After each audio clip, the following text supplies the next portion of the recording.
Между тем, 400 человек, в основном из местного населения, привлечены на тушение пожаров в Верхоянском районе.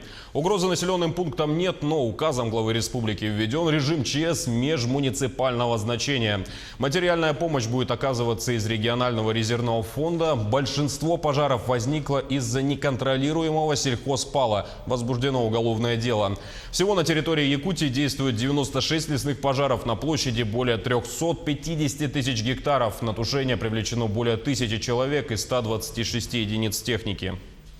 Информация, которую предоставила глава Верхоянского района, затраты уже составляют свыше 12 миллионов рублей. Соответственно, вот эту долю мы всю возьмем на себя.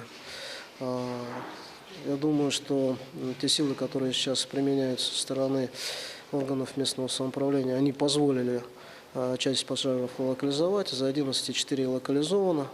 Наша задача все-таки принять все меры для того, чтобы площади не увеличивались.